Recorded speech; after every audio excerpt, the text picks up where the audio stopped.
The following program does not have a normal intro because I was really too busy smoothing other things over to get it done. So, Ori? Good evening, everybody. Welcome to Viewers Discretion. I'm your host, Joe Neerman, a.k.a. Good Logic. Hope you're having a phenomenal weekend.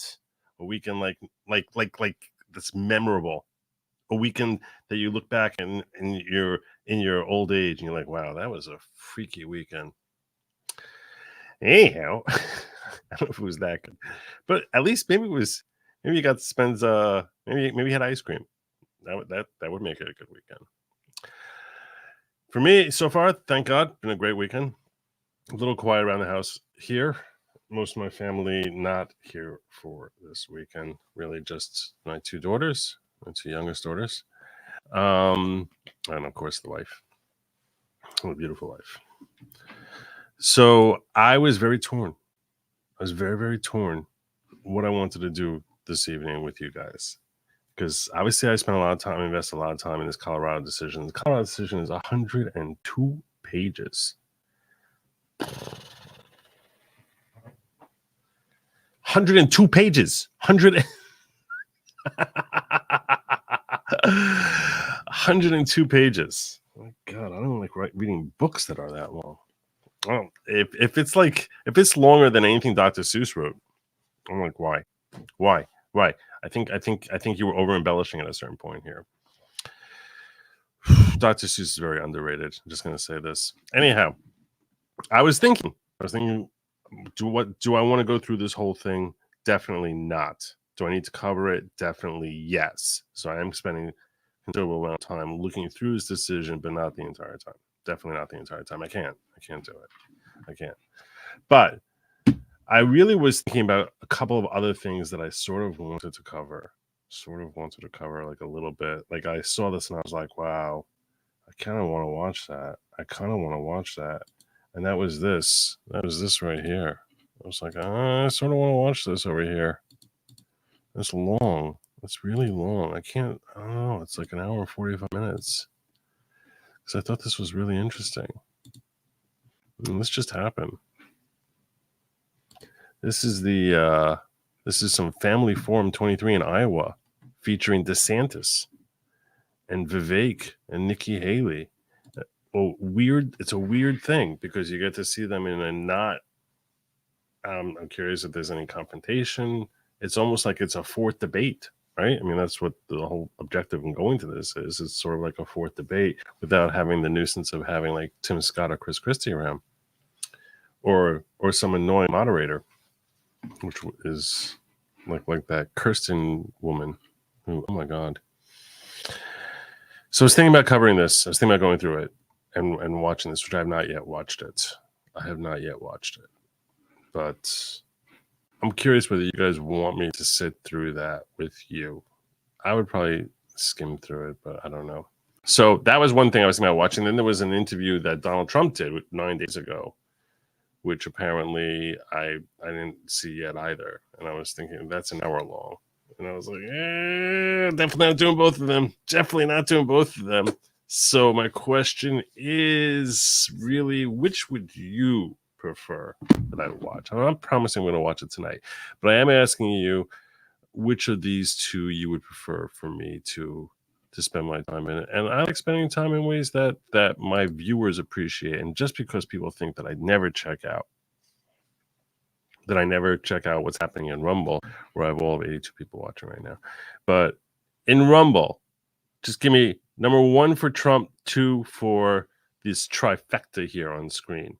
Just drop me like right now, 1 or 2, and I'll try and take it. And I'm going to throw a poll up also in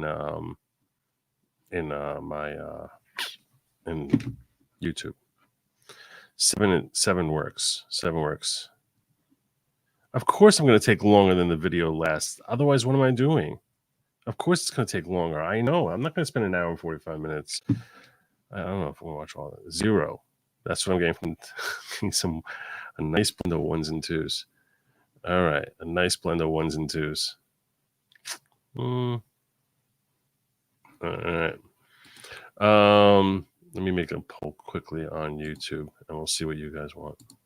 We got a feel for you. I'm checking in on locals also. You guys in locals rule, so I'm going to count your votes as double. So 1 for Trump interview, 2 for these 3 also rans. These 3 people who will be like, oh yeah, they ran. Remember when they were in the primary? So I'm checking my local stat over there for that.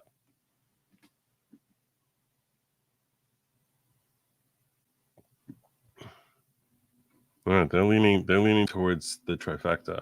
They're leaning towards the trifecta. Let me see what Rumble's saying. Let me see what YouTube is saying now. Now I'm going to come up and create something in YouTube.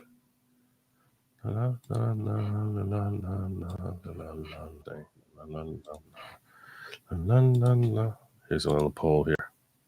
Start poll. All right. Which would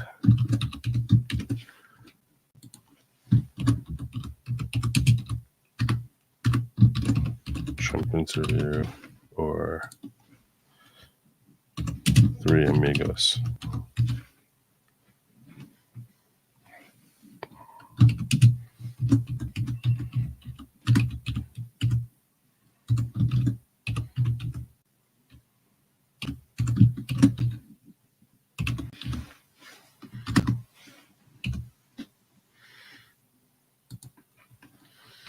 There you go. We'll check in on that. Oh my God, Camelot just joined in here. Welcome, Camelot viewers. Thank you, Camelot. You are the man, the legend, the myth, the legend. Welcome to all you folks from Camelot's channel. I appreciate you stopping on by here. So I'm trying to figure out what we're going to be covering tonight. I'm not going to kid you. I'm definitely going to be spending some time going through a decision, because that's an important thing. And I think that the way the decision was brought down by this judge tells us everything we need to know, about what the whole purpose of this trial was. It tells us everything. It's so revealing, and I don't think she realizes how revealing it is. I'm fairly certain she doesn't, but it tells us everything. So I'll be skimming through that and giving you my thoughts as to what this Judge Wallace put together here for us. Worcestershire sauce says, about time, you wig. I've been waiting for you for 3 hours. Is this too late a solution? Member for 4 months, Worcestershire sauce. Is this too late solution? A too late solution? I don't know what you mean by a too late solution, but it's definitely not too late to sign up and be a member of the following. The following, I'm not the leader of the following. I'm just a follower, just like you. It's a very non-cult type of cult. Everyone who's ever joined says, my God, I would never even think I'm in a cult here, because there's so uncultish type of behavior that happens in this cult, which is not at all cult. Joe's true he lie because he's signing out trauma bond to him by always being late. You lie.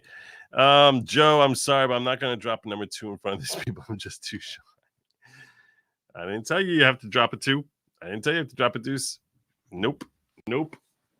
I gave you an actual poll to check in if you're sitting here in the YouTube Welt, the YouTube realm. All right. I'm going to start by telling you about this. And this is not brand new, honestly. It's just something. It's new to me, so it's new for you. That's how I'm looking at it. So I want to start by sharing this with you. I became aware of this because of a TikTok video that came across my feed because I check TikTok like every 2 weeks now. And it was this cool breakdown on the history of the helmets of the Washington football team, now commonly known as the Washington Commanders, and going back and how they originally were in Boston, and they were the Boston Braves, and then they became the Boston Red, and then they moved to Washington, where they were known as the Washington. And I don't know if that's going to get me like demonetized. I don't really even whatever. The original team name was obviously the Red Flints, and and how that whole thing went down. Well, anyhow, sure enough, why did it have to get changed? Why? Oh, because it was cultural appropriation. It was so damaging. Oh, the horror of the Native Americans, that they had to bear the shame of having Washington have a name that's deemed offensive. Offensive. Oh my gosh, the horror, the shame, the travesty. When I was discussing this with Nick Ricada years ago, I think it was during the second impeachment, to give you some sort of time parameter here. Okay. During second impeachment, when we were reviewing like papers that were being filed by the defense, and I spent 3 nights in a row that I hung out with him. And one night there, I don't know how this topic came up, but I lost it. I lost it about this. I was like, dude, there's no such thing as a slur when you're naming a sports franchise for you. And I was like, dude, if they came up with a team name, they wanted to change it. They wanted to go with like the Indianapolis Kikes. I would be wearing a star, David. I would become such a massive fan of that team, because you don't name a team. You don't name a team something unless it's something that's designed to inspire fear, strength, bravery. That's what the whole point is. Something that's supposed to be intimidating. There's no such thing as a team out there that's named like the Lilliputians. No one goes by that. There's no team out there which is going to be known as like the Tallahassee Tushies. No. They go with names that are supposed to be scary, freaky. Like it's a comment of like, stand back, because here come this completely just bad A, terrifying force, tornadoes. They always go with some fierce name. So no, there's no way that a name that's a slur could be no. I would be sitting there. I was like, please, my God, any of you NFL owners out there, you want to change your team name to the Indianapolis Kikes, whatever, I will happily. I will wear a big sign all over me that says just kike. That's what I would do. I would be like, I'd become the biggest fan, but no one would do it. You wouldn't. People wouldn't do it. I don't know. Maybe IDF, after everything I've been hearing about the IDF. Maybe that. I don't know. Oh my God. My God. I was so bothered by this. It's such a lie. It's such a lie that it's offensive. It's such an outright, complete, total lie. No, it's a lie. No one finds it offensive. I don't believe a single Native American, Indian from India, Pakistani, I don't believe any human who is actually a member found it offensive. I'm sure a lot of white liberals were all like, oh my gosh, that's such a terrible thing to say. I don't believe it. Man, look, you know what? Maybe there were a couple of liberal Shoshone or Cheyenne or Cherokee that were just like all bothered, but they were so deep in the minority. That was my perspective on it. I was like, I don't believe that if you polled the majority of people who are considered indigenous, that would all of a sudden that would pan out, that they'd be like, oh, Washington has to change their name. We can't go with it. And Cleveland, for crying out loud, Cleveland Indians. Oh my God, the Guardians. What that was just like the saddest thing in the world. I mean, that was just sad. That was sad. That was pathetic. That was pathetic. And no, I'm not saying it as a slur on any race or any people. God forbid. No, I'm actually saying it's a way of honoring them. That was my perspective on it. And I looked at it and I said, I know this because if it happened, if it was some Jewish slur, trust me. If the Houston Hymies ever come out there, I would be such a Jaime fan. I would. I mean, like, sorry. Look, what do you want me to do? What do you want me to do? How am I not going to be pulling for? Am I going to be saying like beat the Jaime? No. I totally would be like, no, go Jaimes, go for sure. How would I not? I think it would be like a race traitor to be against them, for crying out loud. I don't know. It's pretty obvious. Everyone looking for real cult is on Locals Joe, and the leader over there, he won't admit it though. I'm not a cult leader. Although if there was such a team as the Houston Hymies, I would be all over that. I would be leading the charge. I'd be screaming, go Hymies, go. Yeah. I don't know. That's just my take on it. Well, so for a while I thought maybe I'm alone here. Maybe maybe I don't know, because there's silence about it. There was no complaint about it. Well, sure enough, that changed. That changed. I was vindicated. I was proven correct. And maybe we'll see a change back. Do I think we will? No. No, I don't. I don't think this is going to be successful. But there is a petition right now brought by Native Americans who are saying we've been wronged. We've been wronged. You guys, a bunch of Indian givers. You gave us a name, and now you took it back from us. Native American group sues the Washington Commanders over erasure of Redskin identity.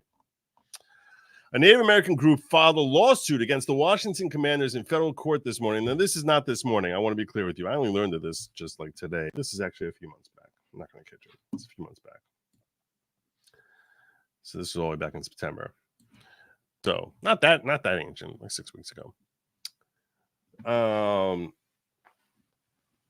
It upends a long-standing cancel culture narrative about racism in sports. The Native American Guardians Association accuses the NFL franchise and new owner Josh Harris of defamation, civil conspiracy, civil rights violations for their role in suppressing Native American history in a complaint filed in the United States District Court of North Dakota. They were smart to go to North Dakota. Smart, because they go to Washington. They know they're losing. I mean, you would think where are you going to sue the Washington Redskins? You'd probably sue them, or the Commanders. You would probably sue them in Washington. You go to Washington, you're going to get some liberal justice who's going to sit up there and say, no, I'm not letting you change the name back. We go to North Dakota, where the Lakota Indians are. So you figure, like, I got a better shot here. You know? And I got a judge here who's more likely going to be conservative than if I go into that, like, heavily Democrat-laden Washington, D.C. courtroom. So this was a wise call. This is inspiring me to think that perhaps these are attorneys who know what they're doing. If I was Josh Harris, owner of the Washington Commanders, I'm sure I would be making a motion to move this to Washington, but you never know. So they accuse the NFL franchise and new owner Josh Harris defamation, civil conspiracy, civil rights violations, and role in suppressing Native American history and complaint filed in the United States District Court of North Dakota. NAGA.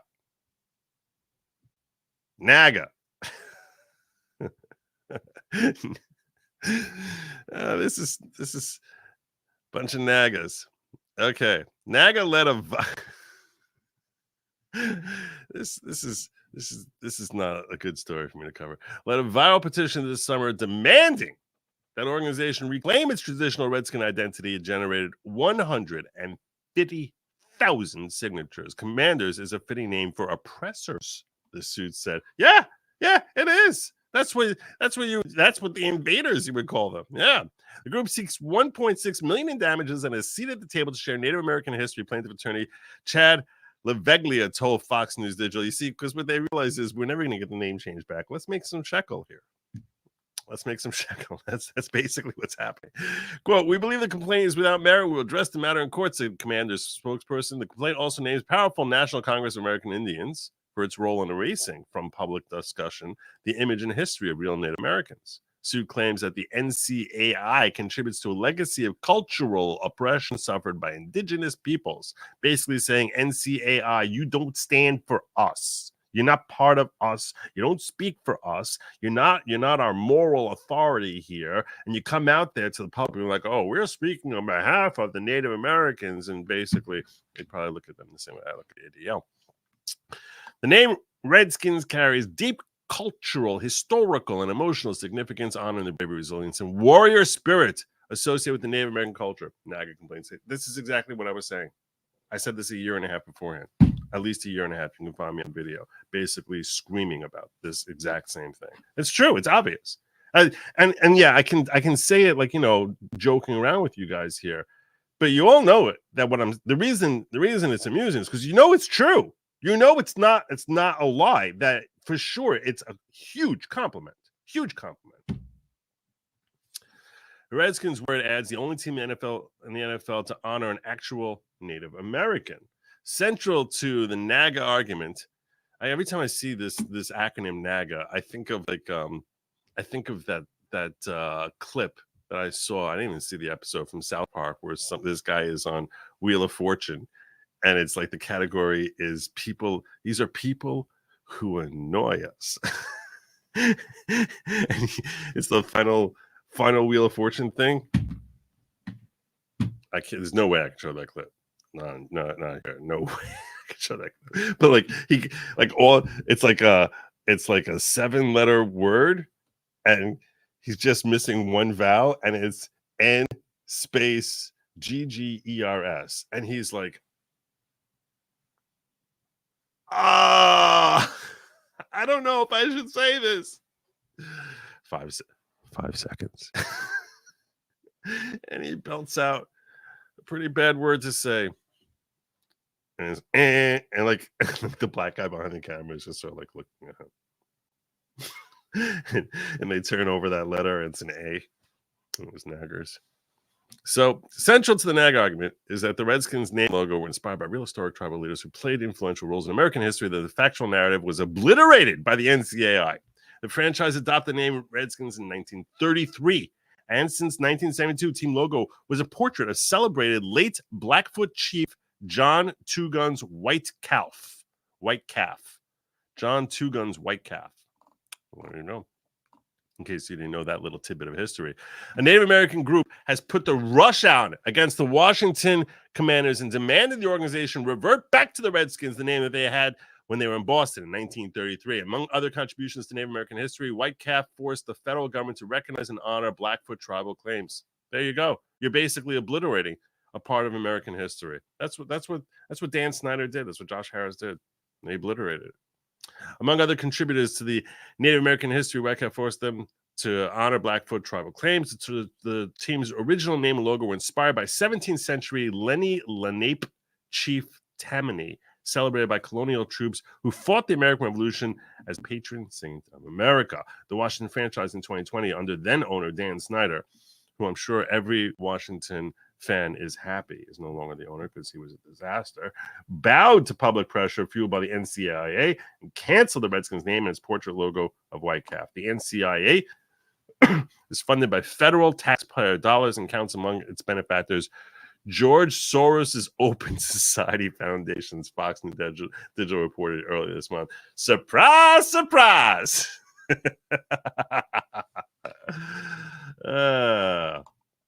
The Chief White Calf Redskins logo was designed in 1972 by Blackfoot tribal leader Walter Blackie Wetzel. That's a nickname you can't find anymore.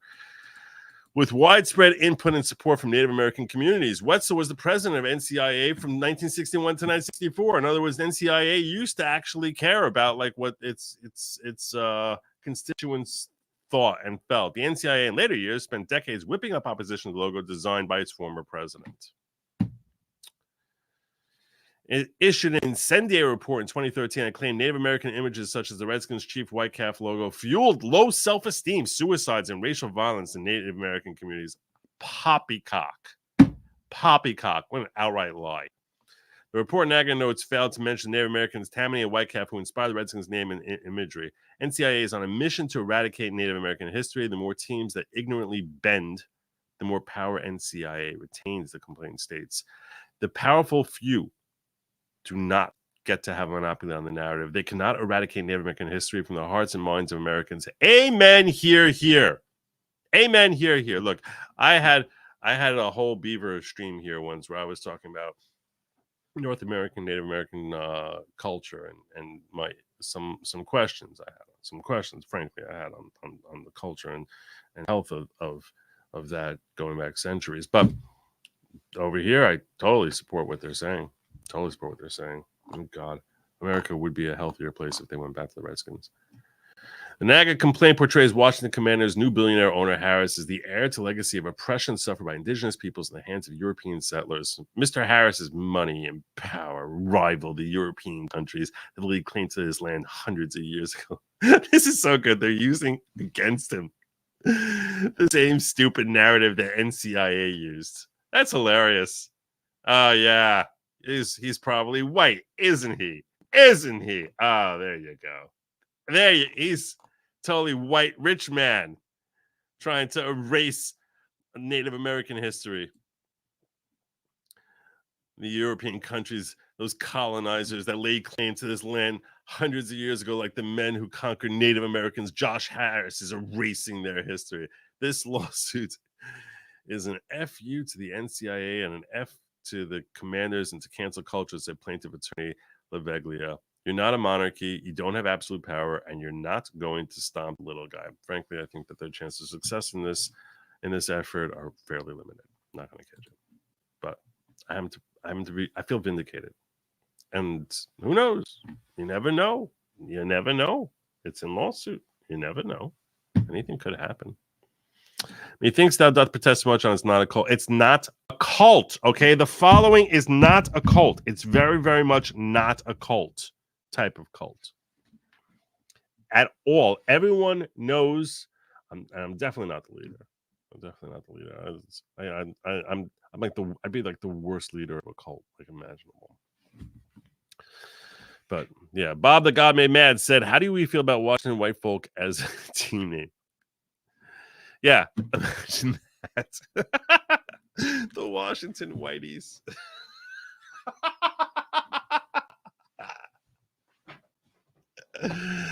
I'll tell you this. Ask yourself this: if they went by like Soul Teens, right? Would you be offended? I don't think you would be. I don't think I'd watch WNBA at the Denver. There you go. There you go. There you go. Yes. Yes. That's you know what? Every team name should be a slur. That's what it should be. It should be a slur. Every freaking team name should be a slur. And you'll see that would be amazing. Because what ends up happening is you take these slurs and you spin them on their head where it's no longer offensive. That's what they should do. That would be a healthier America if every team name was a different racial slur. That would be awesome. Oh my gosh. Can you even I'd start thinking like different names that we can come up with here for different teams. That would be healthy. That would be great. That would be so phenomenal. We can dare to dream. I don't think it's going to happen. We can dare to dream. Okay, let me see where my poll's at over here. What's my poll saying? Oh, okay. Joe, read Patrick's post.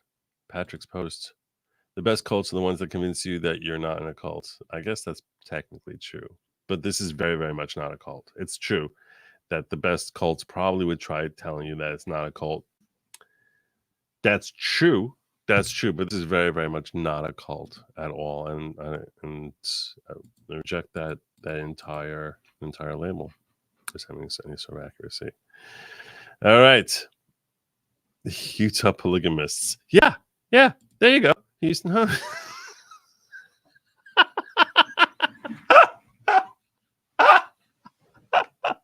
Oh my gosh, this could be so great. My God. Mudville mix.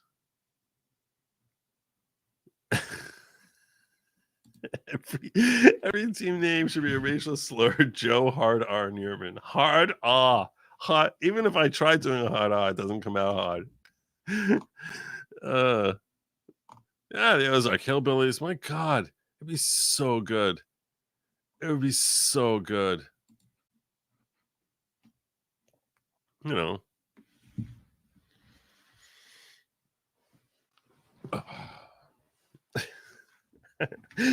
I can't continue this here. I can't continue on YouTube. There's so many names you can come up with. You know, the Sacramento.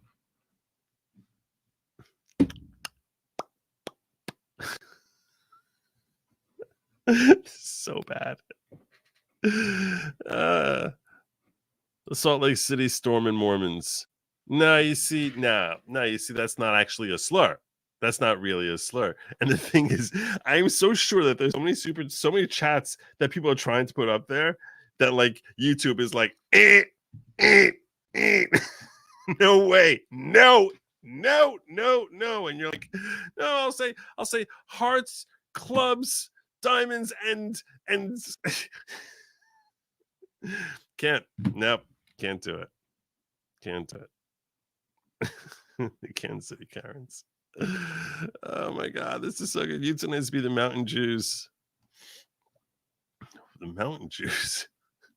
Oh, juice. Let me make sure that it's probably more kosher in Rumble. Oh God. Whew. Did I read Patrick's post? I think I read Patrick's post. All right. The Cleveland Browns. I see what you did there. I see what you did. Oh my God! There's so many great names that they could have had. They just forego. These are not visionaries. These team owners. What can I say? They're not visionaries. The Redskins were visionaries. They were. All right. Let me see how my poll. Where's my poll at? What's my poll telling me to do? La, la, la. Oh wow! 70% you want the Trump interview. Ooh! Didn't see that coming. Did not see that coming. All right. So let me do a quick run through here on this. So most of you are aware of the fact that Judge Wallace in Colorado, first-year judge in Colorado, decided that she was going to have a week-long trial to determine whether or not she should keep Trump off the ballot. She issued a decision on Friday. And the upshot of her decision, and I probably should pull up something that's basically giving you the upshot of her decision, but I'm going to give you the upshot in my shortened version here. The upshot of her decision is we can't take him off the ballot because I don't think I have the authority to do that. I don't think really the 14th Amendment is telling me that I can do that. But this was definitely an insurrection, and he was involved in an insurrection.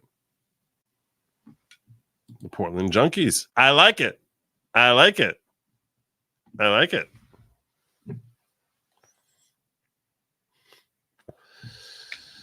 So that's what they came up with. That's what she came up with. This was definitely an insurrection that he was responsible for. He's an insurrectionist, but 14th Amendment doesn't really apply to presidents. That's essentially what she says.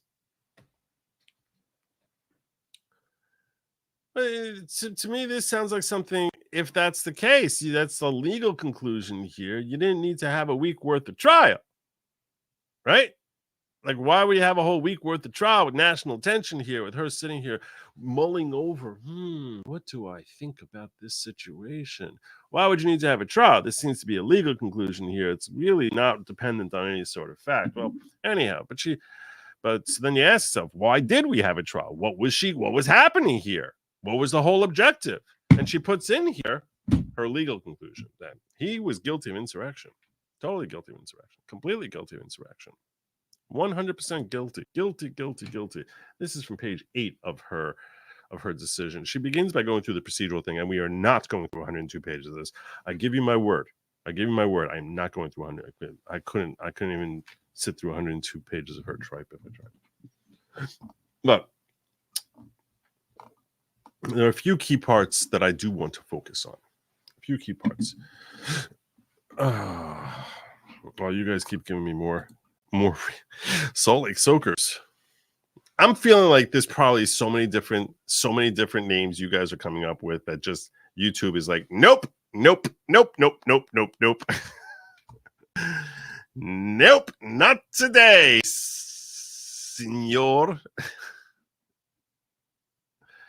The Wichita what? The Wichita what? All right.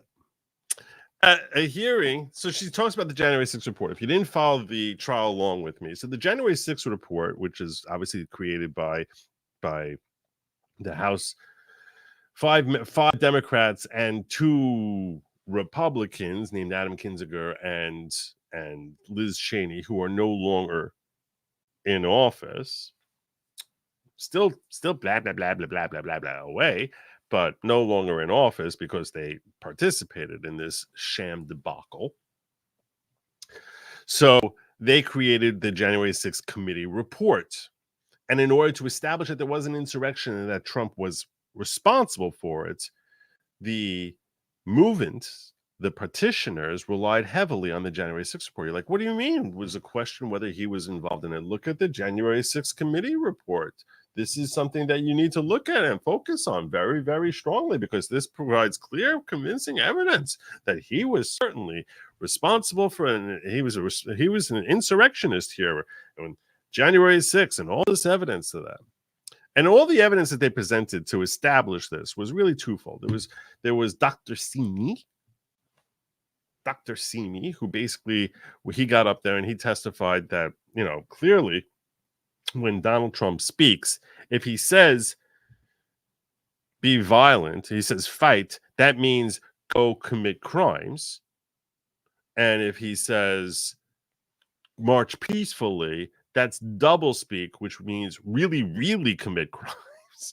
Basically, whatever words come out of his mouth, we can tell, because that's what people in his position, are like, and that's what they mean. So that's what they're really saying. So even when they're playing words, say the exact opposite of it, that's understood as code. And they talk about front speak, back speak. That's what this Dr. Simi was saying. Crystal clear, obviously. It means everyone understands that.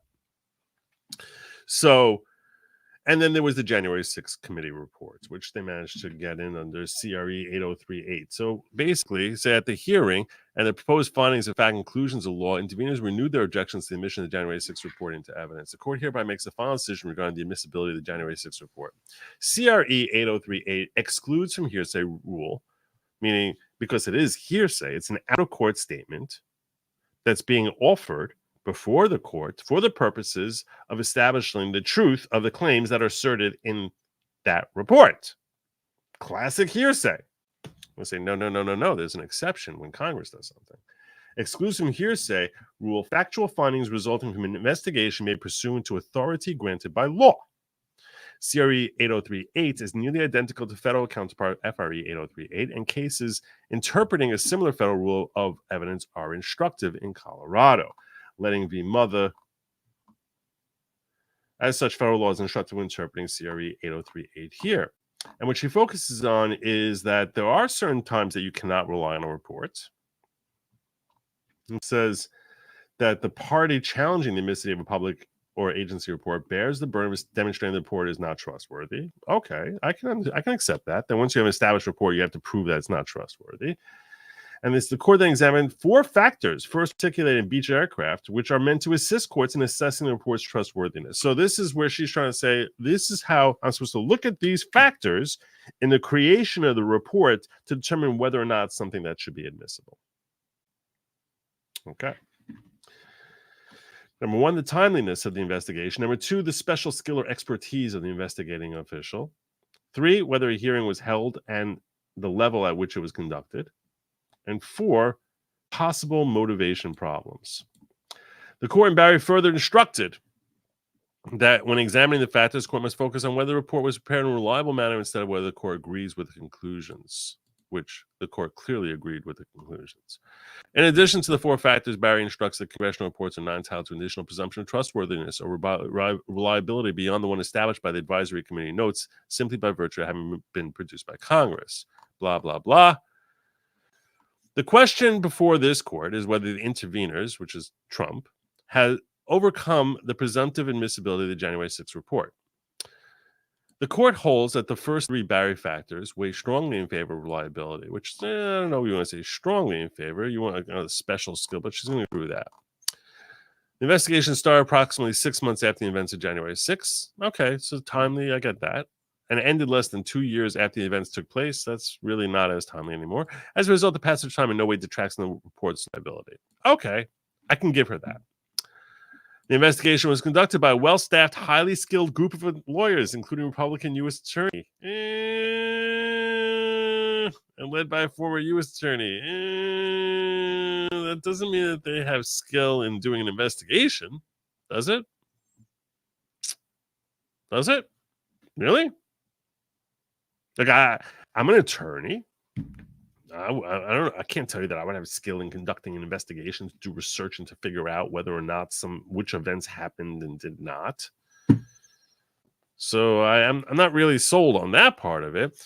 There was a hearing conducted over 10 days and 70 witnesses testified, all whom testified under oath. Yeah, but they knew they purposefully selected certain people. We know that. The select committee had large volume of records that independently evaluated when crafting its final report. Okay. None of these findings were contradicted by evidence presented at the hearing.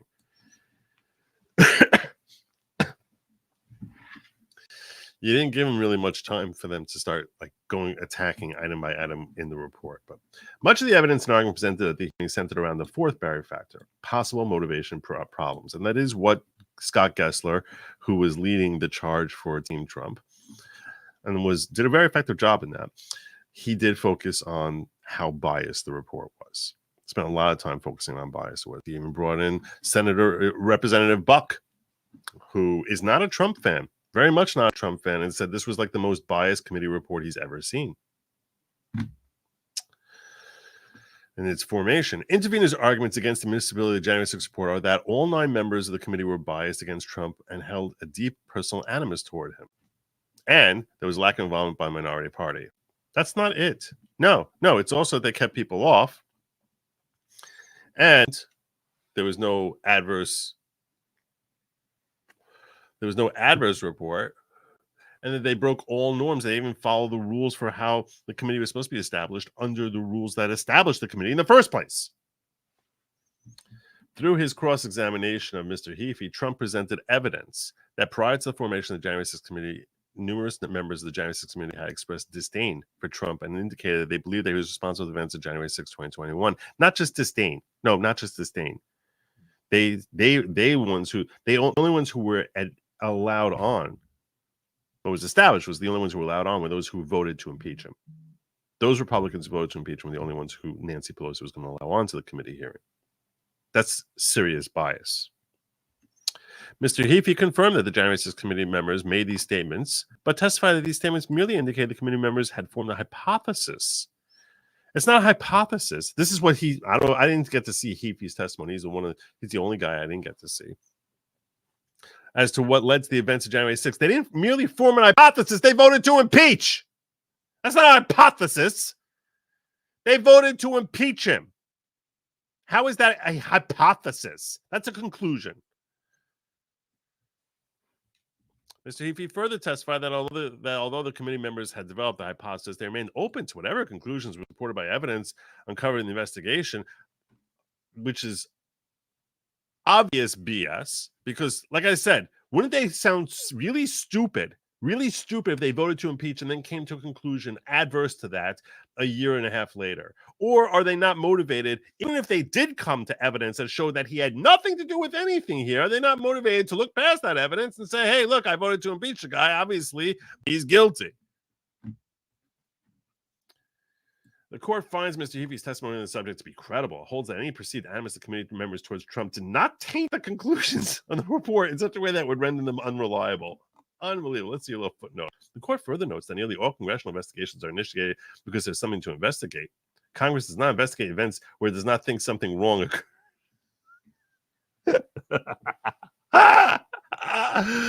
In this way, congressional investigations operate somewhat like a police investigation. The fact that the committee members thought that Trump had instigated attacks does not necessarily translate to the committee not turning over every stone and thoroughly investigating the events before reaching ultimate conclusions. This is why she had the trial. This is why we went through the whole thing, because she wanted to have a legal finding which was verifying the veracity of this report so that there can be a court conclusion that her stupid leftist cronies can point to and say, you see, the court says that this is a valid finding by the J6 committee that he committed insurrection. That is why they spent a full week doing this.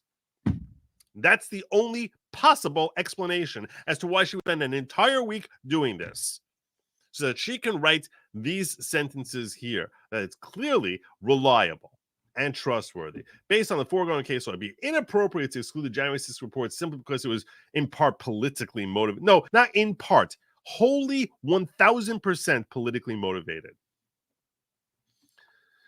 The relevant inquiry is instead whether the report is reliable and trustworthy based on the factors articulated in Barry. Interveners argue the composition of the J6 committee demonstrates underlying motivation problems. Specifically, interveners argue that because the January 6th committee was made up of 7 Democrats and only 2 Republicans, who as previously discussed, Trump argues were biased against him. Not argues were, literally voted to impeach him out of 10, which out of there were 2 out of the 10 who voted to impeach him, two Republicans who voted to impeach him, and they didn't take any of the other 190 Republicans who voted not to impeach him. Petitioners respond that the composition of the J6 committee was a result of 2 events. Senate Republicans refused to vote for an independent bipartisan commission, and Republicans' decision to boycott the J6 committee altogether when then Speaker of the House Nancy Pelosi refused to see 2 of the 5 choices Republicans put forth to sit on the January 6th committee. While the court agrees with interveners that the J6 report would have further reliability, then had there been greater Republican participation. The events pointed to by petitioners demonstrate that Republicans had a meaningful opportunity to participate, but simply chose not to do so because that would have given it this taint of validity that you just decided to whitewash it all over. Oh, so valid. Look at all this valid paint I'm throwing on this here. That's why. That's why they didn't participate. While the court is cognizant that then Speaker Pelosi rejected 2 of the 5 recommended Republicans for the committee that the minority put forward, and that she admitted this decision was unprecedented. Unfreaking precedented. Never happened before till today, because that's how important it was that they get people who align with their thinking. The fact that the congressional Republicans chose not to seat the 3 Republican members that Speaker Pelosi was agreeable to seating, or to nominate a new slate of potential members, instead chose to boycott the committee, is not a valid reason to reject the January 6th report in total. No, not at all. No, this was totally even-handed, everything here, totally above board. Totally. This is especially true where Congressman Buck testified that he asked to be placed on the January 6th committee after then Speaker Pelosi rejected 2 of the 5 Republican nominees, but his request was turned down by Republican Party leadership. Yeah, he's also someone who came forward in 2023 and said, I'm not voting for Jim Jordan unless he admits that the election was legitimate. So I think they understood what Ken Buck was all about. Furthermore, the 2 Republicans who did so on the J6 committee, former reps Cheney and Kinzinger, were both duly elected Republicans. Kinzinger elected 6 times. Oh my God. So bad. Hundreds of hours of video footage, but we can't see any parts that they don't want us to see. Trump was subpoenaed, refused to comply with the subpoena. So basically, they're using the fact that they refused to give him legitimacy as proof that this is actually a legitimate report. And that's why she spent a week doing this. That's why. Just so she could write out this entire stupid finding that she wanted to put out here based on her political agenda, that this report is totally reliable. And here's a court decision which says that it's totally reliable. And what she did was try hamstringing Trump from actually trying to fight against that.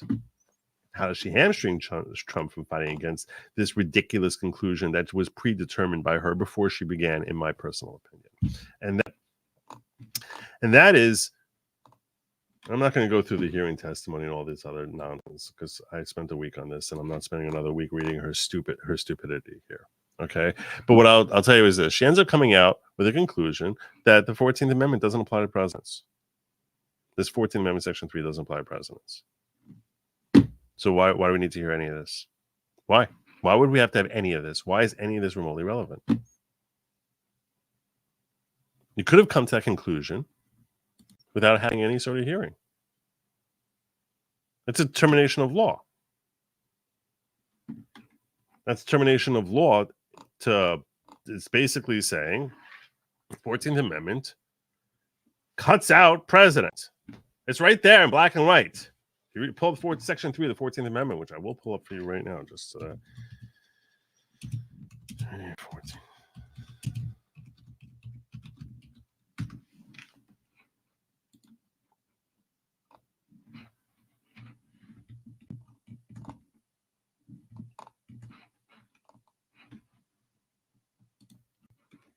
No person shall be a senator or representative in Congress or elector of president and vice president or hold any office, civil or military under the United States or under any state who haven't previously taken an oath, blah, blah, blah. Meaning who's kept out? Who's this applying to? It's applying to senators. It's applying to representatives and so someone who's a member of the House.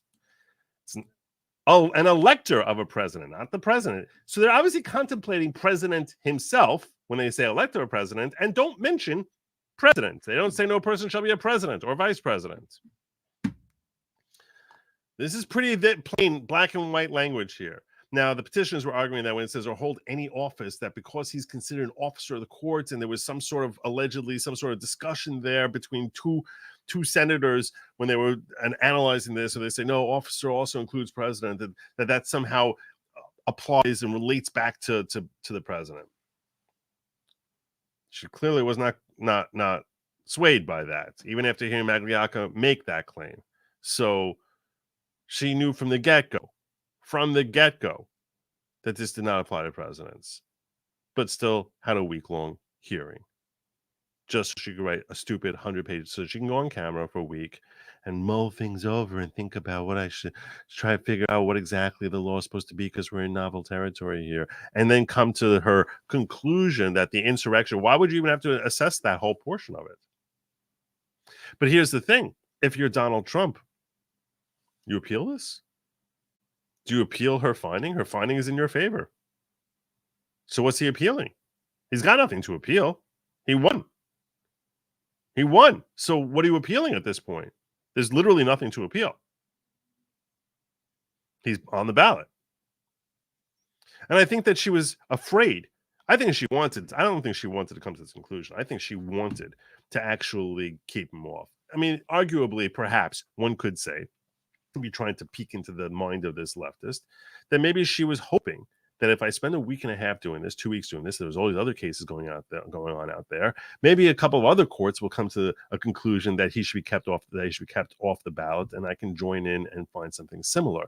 But when she sees that Minnesota is like, we're not going along with this, certainly not a primary, and Michigan judge is coming out there saying, what the hell are you talking about? That if you want to keep him out, that's up to Congress. That's not the role of court. That she's like, I'm not going to be the first one into this pool. So maybe that's why she was stalling for time. Maybe.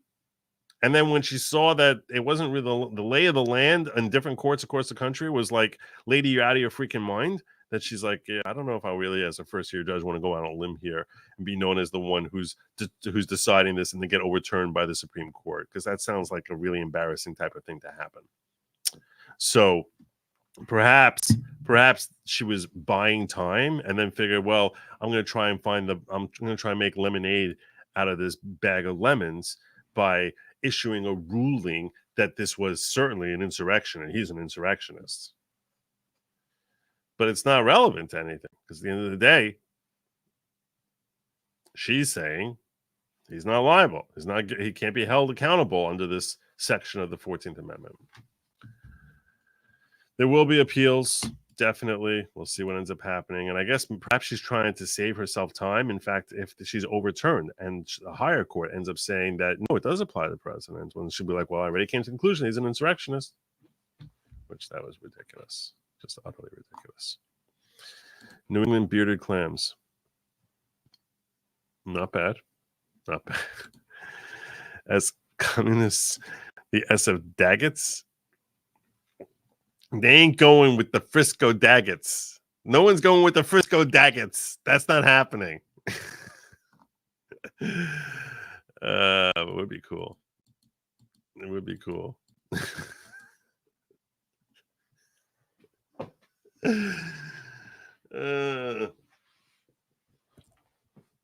So last week, Christian McAllister was traded from the Carolina Chowder to the Frisco Daggets. I don't think so. Would be good. Would be good. Whew. All right. Let me see if my poll is still as strong as it was before. But the poll was pretty strong when I last was looking at it. 73-1. 75-25. I like that. That's not bad, Michael. Germantown Krauts. I like it. The Nips. New York Nips.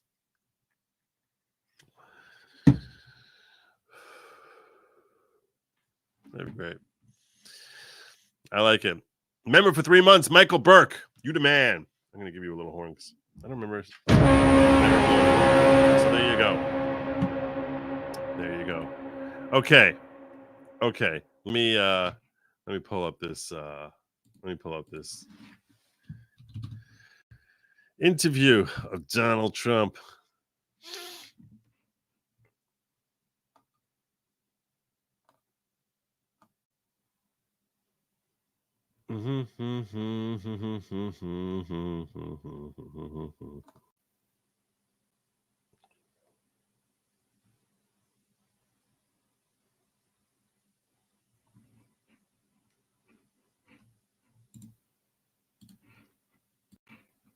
Look at that. It just seems like That's not what I wanted. Where's my history? I gotta go to my history. I definitely pulled this up earlier. We're number one again. There we go. There's my boy. There's my boy. Let's get to it. There is no closed captions. So don't tell me you want closed captions because there's no closed captions. So we're on it.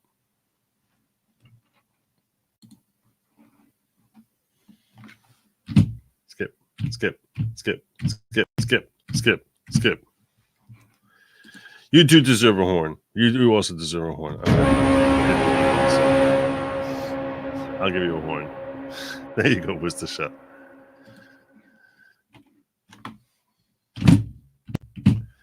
Oh my gosh. Let's move along. El expresidente Donald Trump tuvo que presentarse ante una corte de Nueva York por un It's caso not all like de this. fraude empresarial. En la misma corte estuvieron sus hijos Donald, Eric e Ivanka. Los problemas legales del presidente, It's not all incluyendo this. el caso en Nueva York, deberían restarle posibilidades para reelegirse en 2024, pero ese no ha sido el caso. Una encuesta publicada recientemente por el New York Times y Siena tiene al expresidente Trump al frente en 5 de los 6 estados que podrían decidir la elección general, incluyendo Arizona, Nevada y Georgia, donde It's not all like this. Y que Trust fueron me. fuertemente competidos It's en not all like 2020. this. La entrevista con Donald I'll Trump, show you. una exclusiva de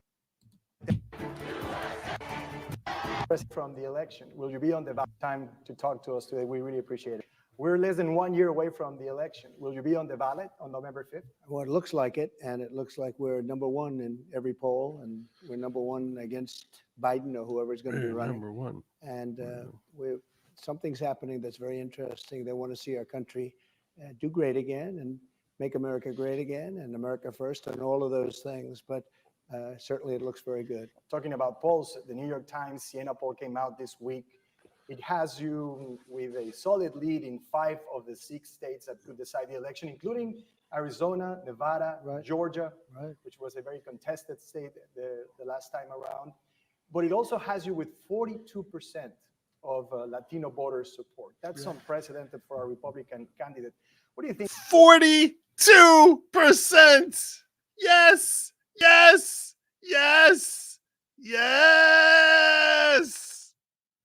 That's unbelievable. They're streaming in as many Latinos as they can, figuring eventually we're going to naturalize them and they're all going to be voting Democrat. This is what I said over a year ago. Latinos, they are not liberals. They're very Christian. You think that because they're minorities, they're going to be all up with the Democrats, voting blue no matter who? Nope. 42%, and that's now. It's only going to go higher. It's only going higher. It's politically brilliant. Trump won't appeal a petitioner's win because other courts can take judicial notice of findings when it comes to gender. Yes. Yeah, I know. That's what this was. That's what this whole thing was. Although it's questionable whether it's dicta. But yeah, I agree with you. That's why he has to consider appealing it, because it's like, no, that's ridiculous. That's such a ridiculous finding. I think the message voters are sending with these numbers? Well, the Latino vote is so incredible because they're unbelievable people. They have incredible skills. The way he said they're rapists. He said they're rapists. Yeah, that's what he said. Incredible energy, and they're very entrepreneurial. All you have to do is look at the owners of Univision. They're unbelievable entrepreneurial people, and they like me. You know, there's never been anything like it in the Republican Party. I've been a Republican and am a Republican. And Viola says the fake songs. But by that she means I'll give you one of these, Viola. Sorry, I missed it. Dallas Degenerates. Pittsburgh. Oh my gosh. And we have tremendous support from the, I call Hispanic, Latino. You have lots of different. I'm not reading you guys out loud. That's correct. It all means the same thing as far as I'm concerned. They're just great people, incredible people. I'm not reading that out And loud. they also want security if they're in. If you want to see some of the racist stuff that came out with some of the nicknames earlier, you can check out Rumble. Ain't no way I'm reading that stuff out loud. No. The United States, or if they're in Mexico or anywhere else, they feel strong about security, and we provide that. And yeah, the polls, nobody's ever seen anything like it. It's a 42%, like I was saying, unprecedented for a Republican candidate, especially in states like Arizona and Nevada. What do you think voters are responding to your message? And again, the message they are sending back in these numbers that we're seeing in the polls? I think bigger than anything now is security. They want security. They want to have a border. We have tremendous numbers of people. As an example, from Mexico, they live here, whether it's permanently or part-time. I want just that 1 1/4 speed. Coming in and raiding their house or doing bad things. They want to see security. They want to have a border. You know, the borders work both ways. And we've had unbelievable relationships with Mexico. Your president is a friend of mine. He's a tremendous man. He's been very loyal to me. I've been very loyal to him. We just got along. He's a little bit different. He's a little further left than I am, perhaps, but he's a great gentleman and a wonderful man. And I think he's done a fantastic job for Mexico. Talking about Mexico, it's also holding a general election next year in 2024, just a few months before the U.S. presidential election. The U.S.-Mexico relationship has been front and center in all the political discussions in Mexico. And President López Obrador is leaving office. Mexico will elect its first female president. How do you foresee that transition? Well, I understand that he's very close to your first female president, and that would have an impact on me because I did have a lot of respect for him.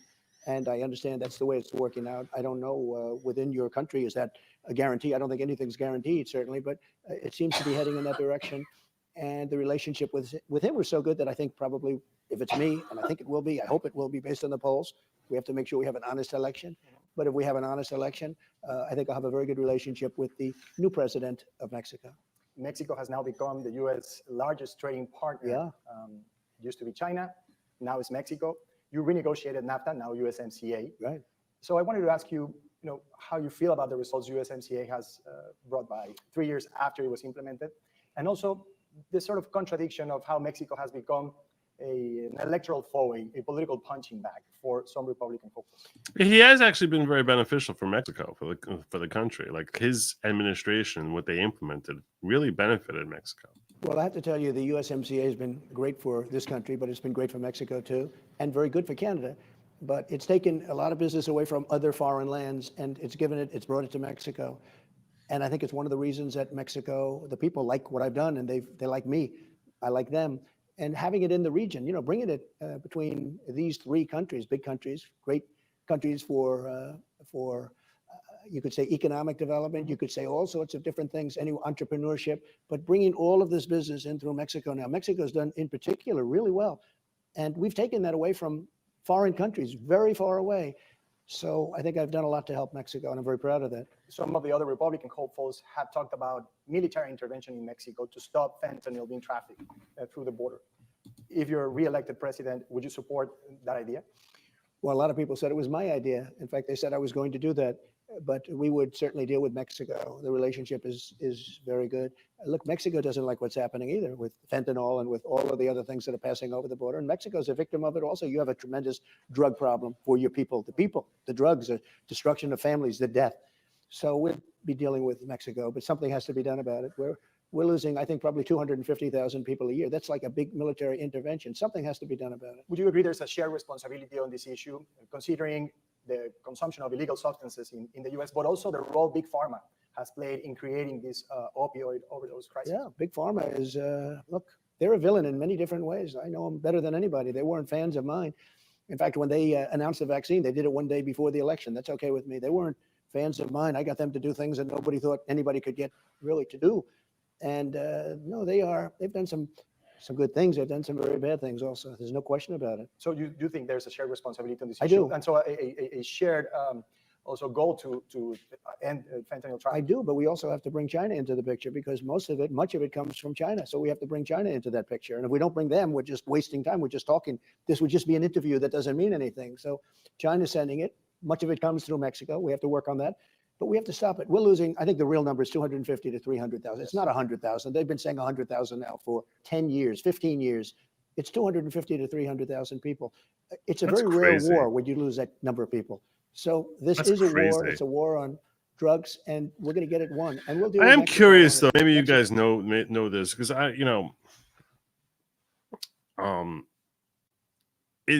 it 2.5? Is it 150,000 overdoses? Some people overdose. Not everyone who dies from drugs is fentanyl. I mean, people were overdosing long before fentanyl was an issue in this country. Like, are they confirmed fentanyl overdoses versus like that's what I'm wondering. Like, as far as what the numbers are relating to fentanyl, because there always were people who were ODing. You know, Heath Ledger OD'd. No one claimed it was fentanyl. Mexico wants it solved just as much as we do. This week, you were in New York in court. Today, you're facing 4 indictments in multiple jurisdictions. Are you concerned that you might win the Republican nomination only to be forced to drop out of the race? Well, I don't think you drop out. I think the people know it's a political persecution. It's a political hoax. This is Biden, who's the worst president in the history of our country. We've never had a president so dumb, so incompetent, and so corrupt from the standpoint of what they're doing. They've weaponized the Justice Department. They've weaponized the FBI. And they've come at me with the worst indictments. Nobody's ever seen anything like it. And I'm probably the only guy ever indicted whose poll numbers have shot up through the roof. I mean, it's actually been helpful from the standpoint of getting elected because the people understand it. It's a hoax. And everything they did, whether they rigged the election last time or this, it's the same thing. It's all the same thing.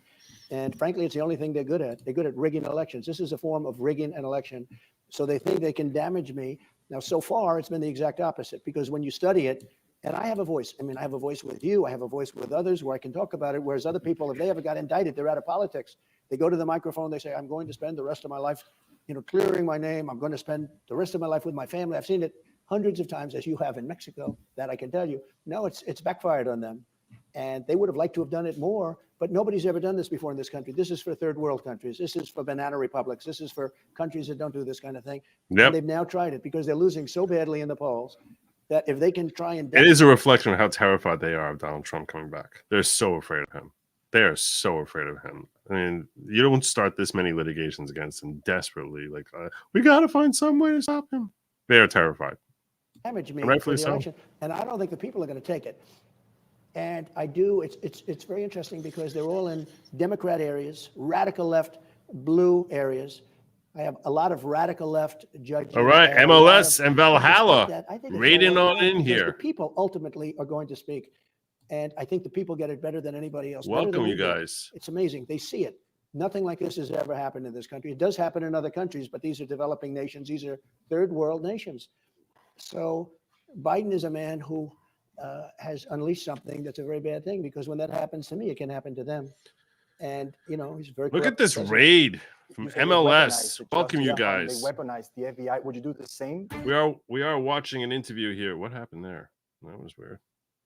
We are watching an interview here held in Mexico by Univision of Donald Trump.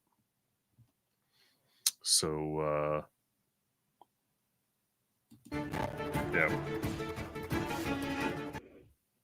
Oh no, they're coming back soon. If you're I guess they went to commercial in the middle of a question. It's Univision, so okay. Department, they weaponized the FBI. Would you do the same if you're reelected? Well, he's unleashed something that we've all known about this for 100 years. We've watched other countries do it. And in some Yeah, I places, actually in neglected to other post on X that I was hosting. So if you guys want to share it to X, by all means, sure. the country's overthrown or it's been totally ineffective. But we've watched this for a long time. And it's not unique, but it's unique for the United States. Yeah, if they do this, they've already done it. But if they want to follow through on this, it could certainly happen in reverse. It could certainly happen in reverse. What they've done is they've released the genie out of the box. Amen. Please they've done something and subscribe while you're here. Happen.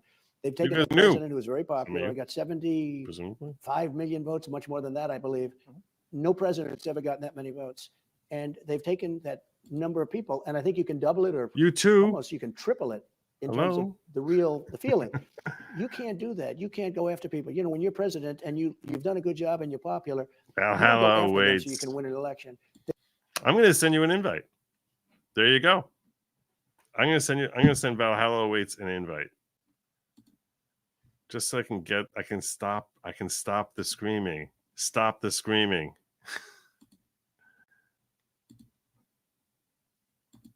Stop the screaming. Oh my gosh. Where are you, Valhalla? Valhalla.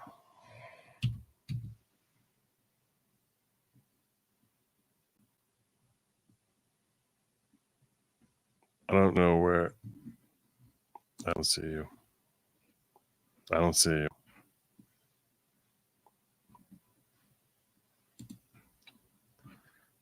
They've done indictments in order to win an election. They call it weaponization.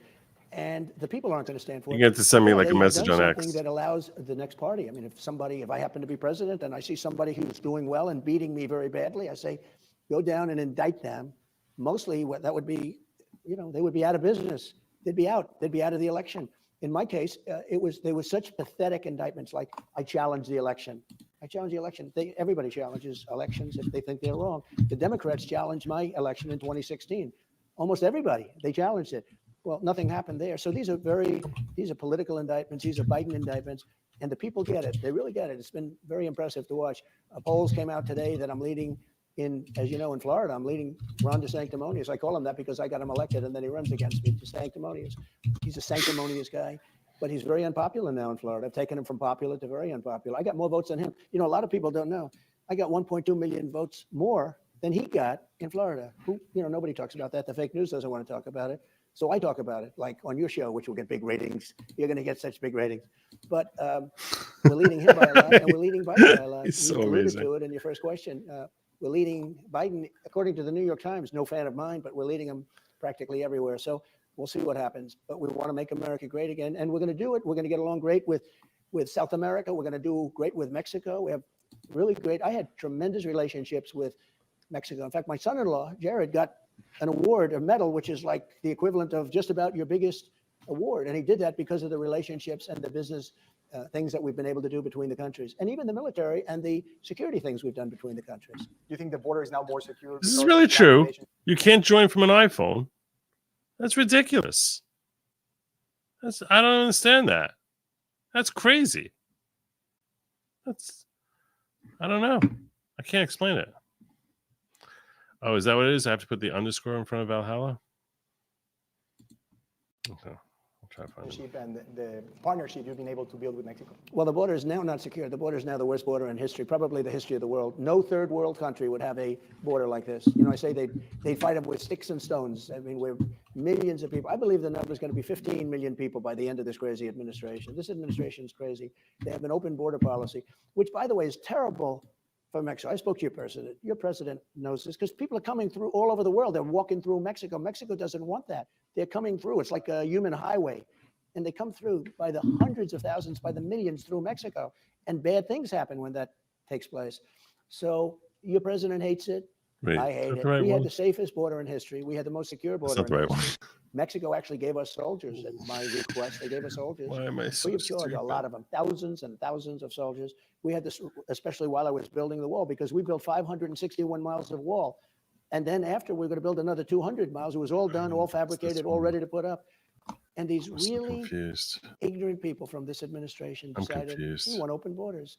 Open borders are very bad, and they're very bad for just us. sent They're me a very bad for message. Mexico also, because everybody from all over the world is walking through Mexico, and to a much lesser extent Canada, but they're walking through Mexico, and you don't want a lot of these people that are coming in to be walking through Okay, Mexico. fine. I'll send President it to Biden promised he would MLS. not add another foot of border wall during his Yeah. administration, but now they're building, I believe, around 20 miles of I'll give it to barrier MLS. in Texas. Do you think that's a good decision?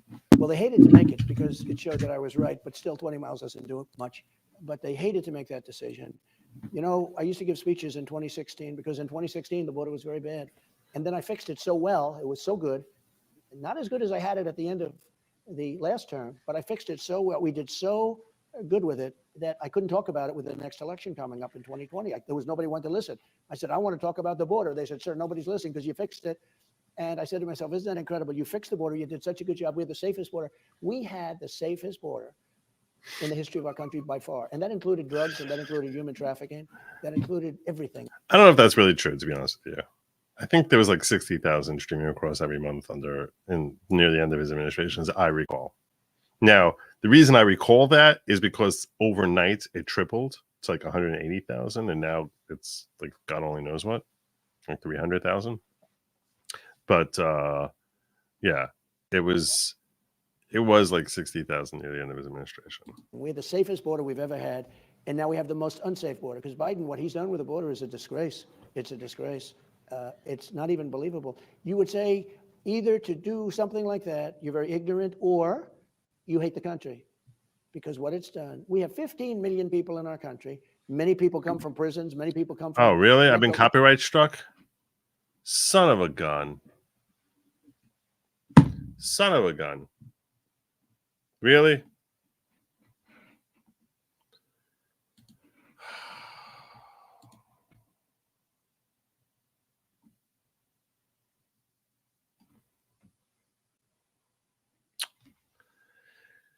Yeah.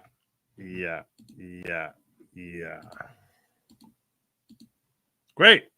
All right. Let me check my email, see what they tell me. We noticed that you're streaming someone else's content, and we have to strike you down because we're such cooks. Yep. My stream is interrupted. There you go. There you go. This is a pretty drastic extent to keep me off your show, Joe. This is getting a little crazy now, sir. I did just get done with the 5-hour Lego build, so can I be a total jerk, and go use the little boy's room? And Yeah. But I'm telling you right now, like I got like 15 minutes left in me because like if I can't stream this, I don't like. What am I supposed to do now? What am I supposed to do? This like that's dumb. But go ahead. Just do All your right. whiz thing. Do your thing. I gotta piss so bad, bro. Do I'll be it! right back. I need a cigarette. Look at this cool ass Lego thing I built though. Nice. Wow. Wow, that is pretty impressive. Starry Night. 5 hours, my friend. 5 hours. Yeah. I have great interest in doing that. Well, this was a little expensive. This one was a little much. Me and David had a head. Go to the bathroom. All right, I'll be back. I feel like you're like a 6-year-old here who's like, you know, holding himself. Like it's like, come on. Yeah, we're back. I'm back. I can't show it.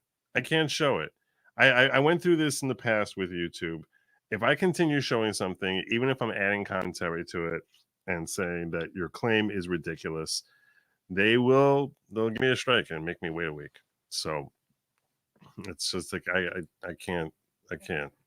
There's nothing I can do about it. So instead, I'm going to chill with Valhalla Awaits for a little bit here, who on Friday, as recently as Friday, was making me nuts about the fact that I haven't had him on my show yet. So I am back. Yay. But it's not worth a strike showing this interview here. It's just, I'm not doing it. What we got here?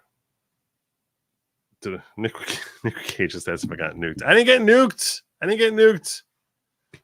No, but I appreciate you asking me. Why? Are you on stream somewhere? Are you streaming somewhere? How did you know? Who told you? You're not my audience. Let me check if you're in my audience. Maybe you're my audience. Maybe you're lurking. Are you lurking? Are you one of those lurkers?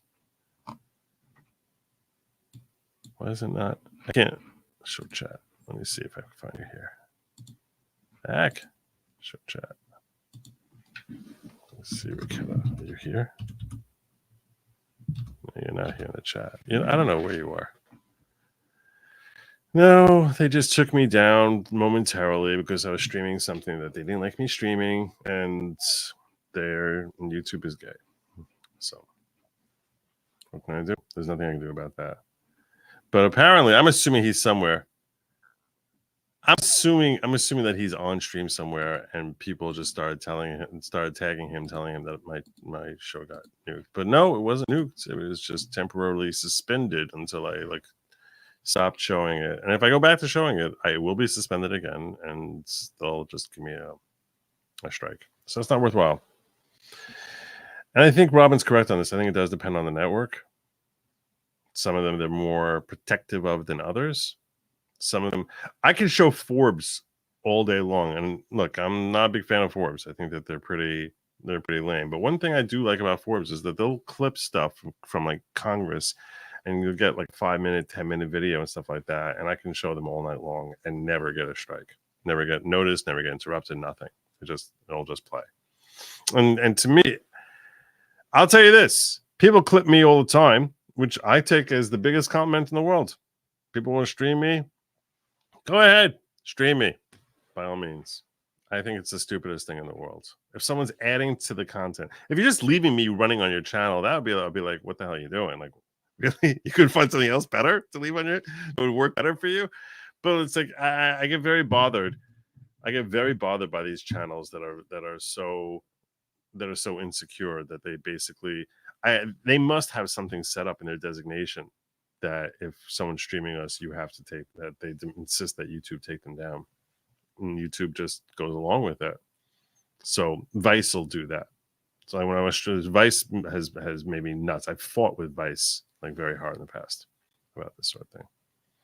There you go. Go for it, NBC. Go for it.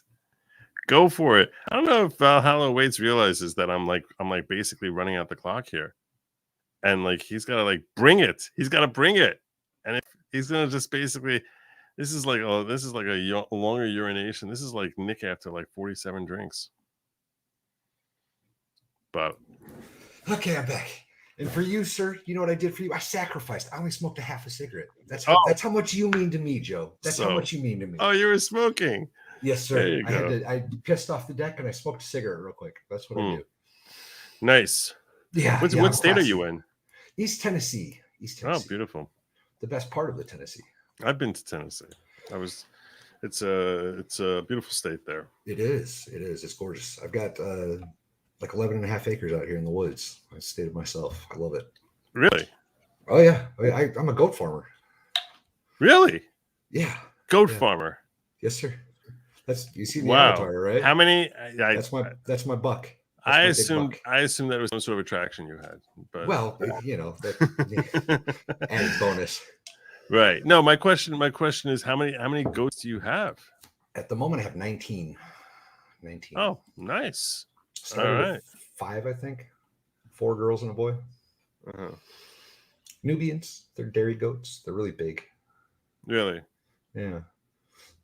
My buck, when he stands up all the way, he's like 8 foot tall. He's way taller than me.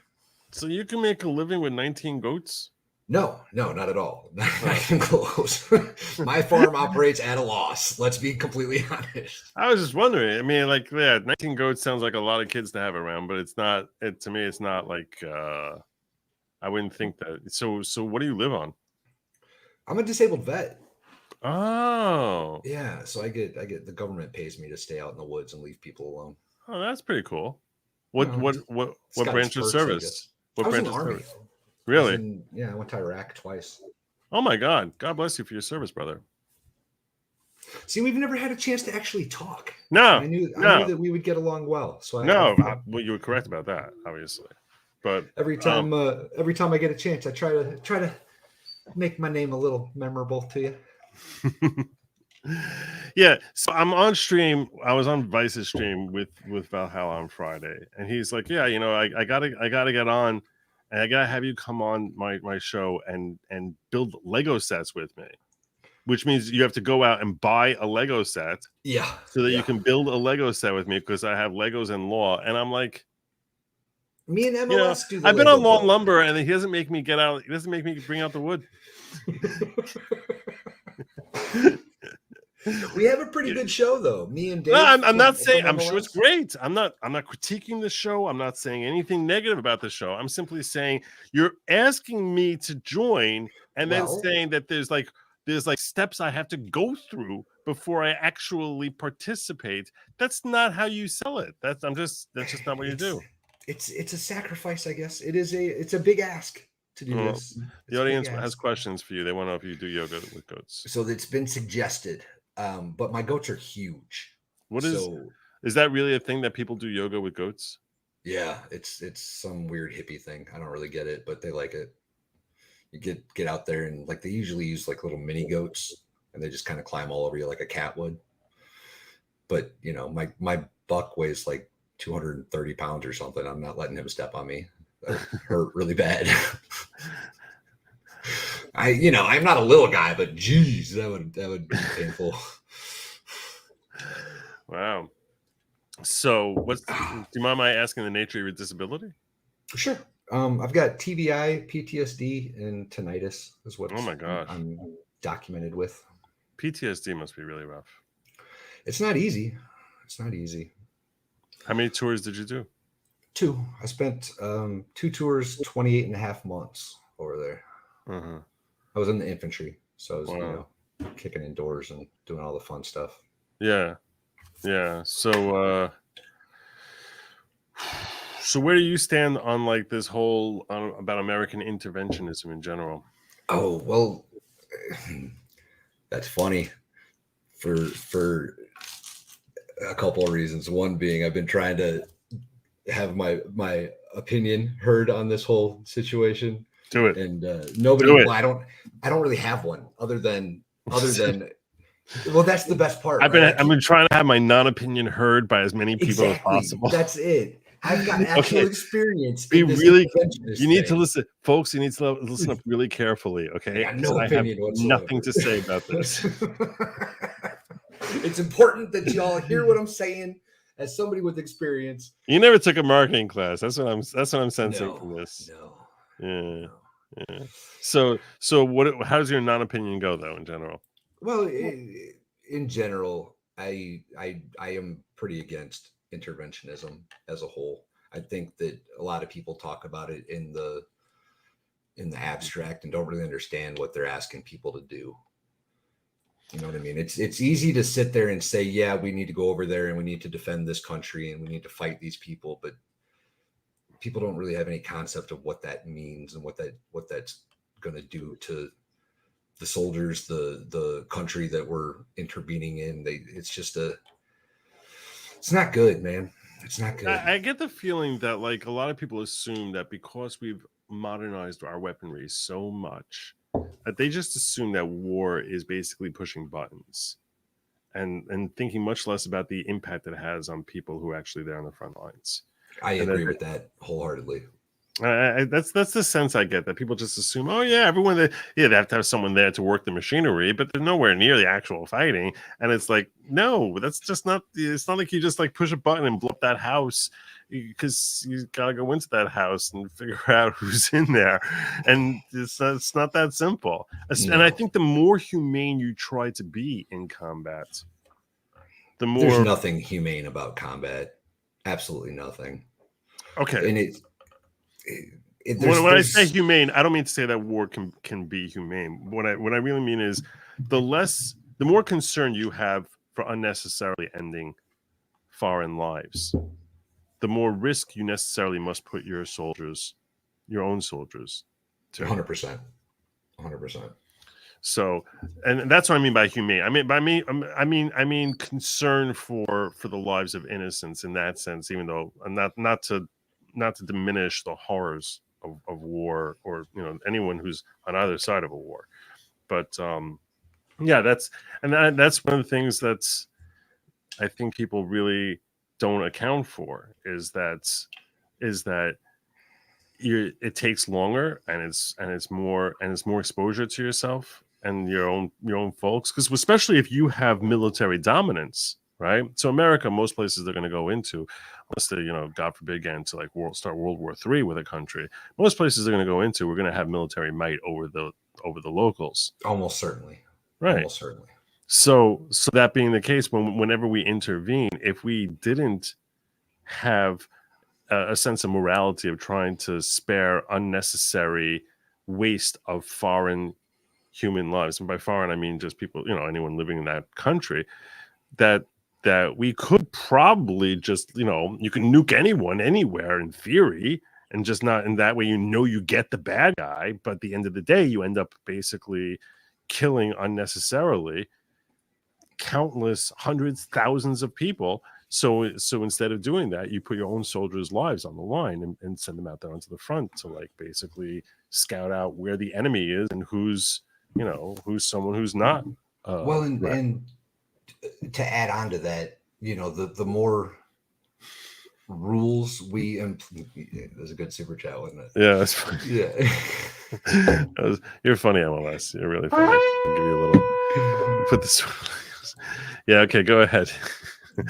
So the more humane, as you say, we try to be in war, the more limitations you necessarily have to put on the soldiers, right? The more strict the ROE becomes, the less combat it becomes, and the more police state it becomes.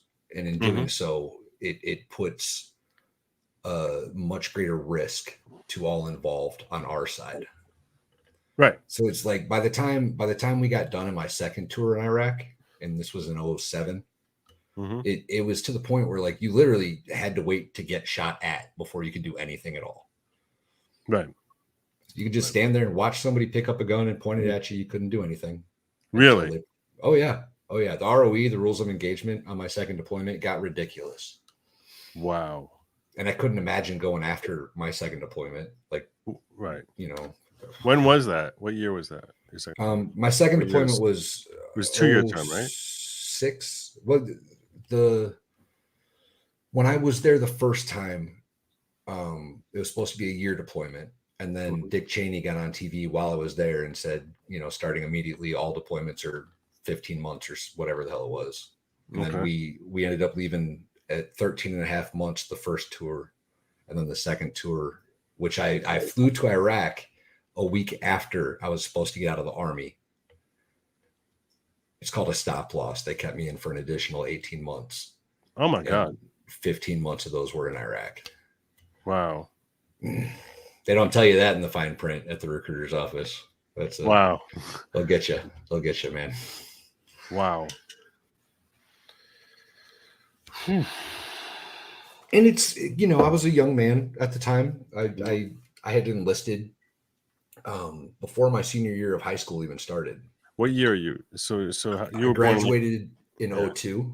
Okay. Meaning that September 11th happened my senior year of high school after I was already enlisted. Right. So when I enlisted, I had no concept of going to war. That wasn't a thing that I had to worry about up until September 11th happened. And then very quickly it became obvious that I was about to go to war and had to still try to finish school and graduate. And how did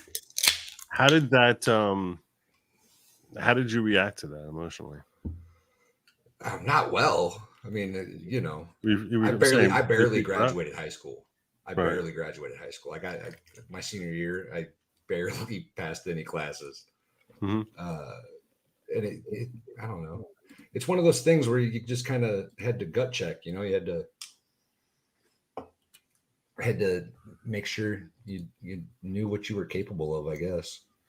Yeah, I guess so.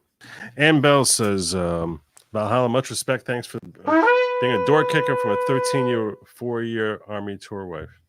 4-tour Army wife. Rules engagement sucks and paper pushers drool. We now live in Tennessee as well. There you go. It's gorgeous down here. Yeah, and much respect to your I think that for spouses it's got to be their own kind of hell also. Oh yeah, I couldn't imagine. I mean, I saw what my parents went through and like how it aged my old man. Yeah. Oh yeah, when I left for the military, he had dark hair, and by the time I got home his whole head was gray. Yeah, there are a lot of. I think so much of the impact that these wars have on Americans is so completely lost on people who are these massive war hawks and saying that we just have, and they assume that we're obviously going to win, so any casualties we suffer is like well, it's part of the win, and they get sort of dismissed. It's really. I mean, it's so aggravating when I think about like so many of these wars that we've intervened in, and it's funny because when I was younger, I'm not going to kid you, I was much more of a war hawk when I was. Me too. I used to be a really big war hawk, and I think it's part of a reflection of my of the trust that I have in our government, that luster is lost, where I'm like, I don't trust them at all, that this is not either. And that this is not some ulterior motive as to why it is that we're fighting in these wars.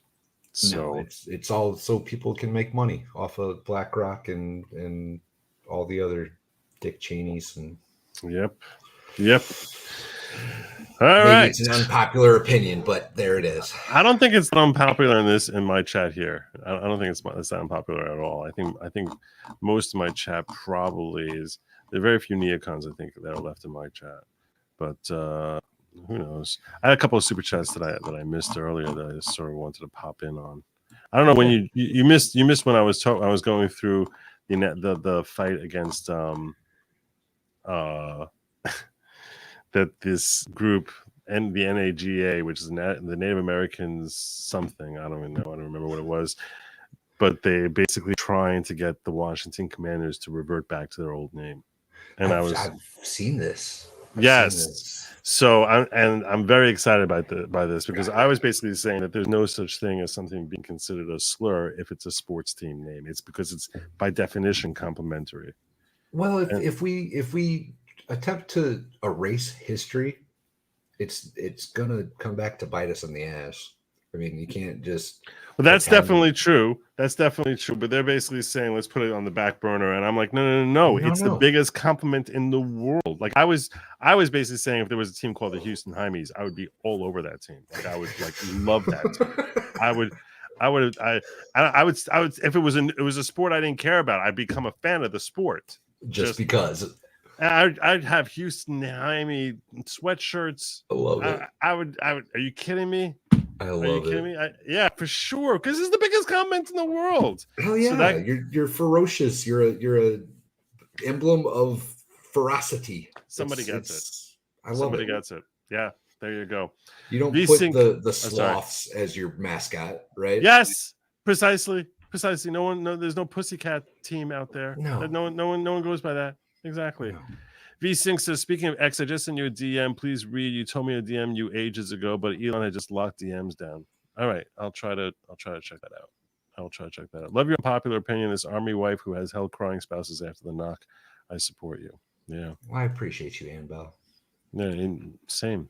I can't even imagine trying to have that conversation with someone. I assume the knock is what every army spouse is worst nightmare. Is what she's referring to.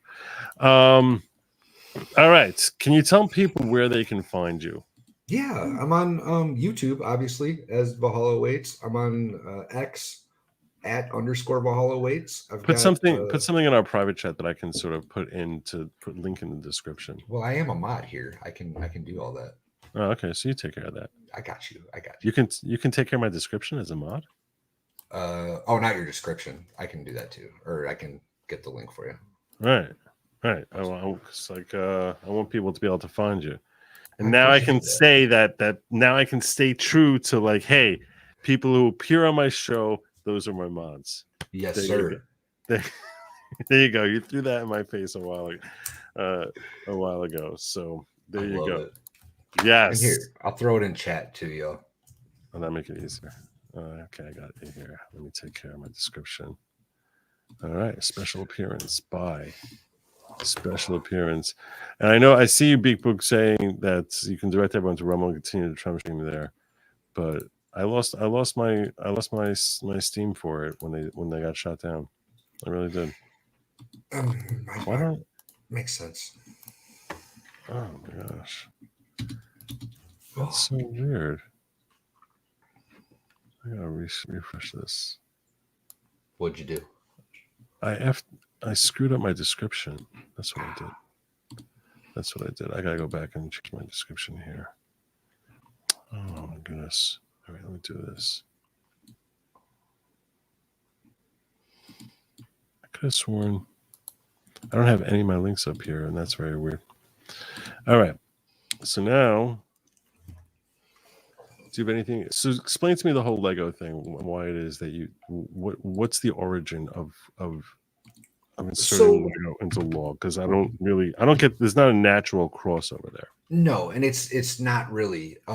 It's more or less it's an interview show, right? We have me and David, MLS Law, and we're building, and a guest is usually with us in building. And then we have a young lady named Wendy H, who's kind of emceeing the whole thing, because looking at Lego instructions and trying to build Lego and interacting with chat gets very difficult. So Wendy does a fantastic job of kind of keeping chat engaged and keeping us on target as we all just kind of ask our guest questions and interview and see what their story's about. And it's a couple hours where your brain's focused on building a Lego set and answering questions, and it's a lot of fun. We had Steph the alternate on last week. We had Ghazni on the week before, or the month before, monthly show. Oh wow, these are good people. Oh yeah. So how long? How many piece Lego set am I supposed to get? It's completely up to you. I would recommend at least probably like an 800 piece set though. It's not, this one was 2,600, I think. So this one's a bigger set. 800, 900 pieces isn't and too bad. How long will it take me to put that together? Well, I don't know about you, Joe, but it takes probably the average person maybe 2-3 hours, something like that. Okay. All right. So I need to look at an 800 piece Lego set here. And we just, we drink a little bit, have a cocktail, and get to know each other, and it's a really good show. I'm sure it is. I'm sure it's a really good show. I'm much more. If you didn't tell me I had to do the whole Lego thing, I would have been much quicker to say yes. Do you have time issues the way Legal Vices does? I'm gonna go with no. No, because he's like, the only time I can have him on the show apparently is it's got to be like between like 5 and 6 in the morning on the second Tuesday of the month. Oh, well, he's got the South Korea thing. Yeah. No, but your night shows. Yeah. I'm usually available for your night shows. No, I was talking about me joining you, not like me like what time So the Lego streams we usually do at like 9 Eastern. Mm-hmm. And then go till midnight or whatever the hell we all end up finishing at. But there's not like a cutoff time. We just go. Wait, what time? Like 9 p.m. Eastern. But isn't that going to contradict with my show? It could, and we could move it forward. We could move it to 7 or 8, whatever suits your schedule. We can do that. I can try to work with you on that. I like that. I can definitely work with you. I now that I know that you're a vet, I have that much more interest. Oh, well, thank you for that. So, yeah, and you do seem cool, and I think that perhaps you can turn me into a Lego fan. It's a good time. It's a good time. And we did a stream tonight, and it was the longest one we've done. It was 5 hours, and my eyes are absolutely shot from looking at them stupid numbers. And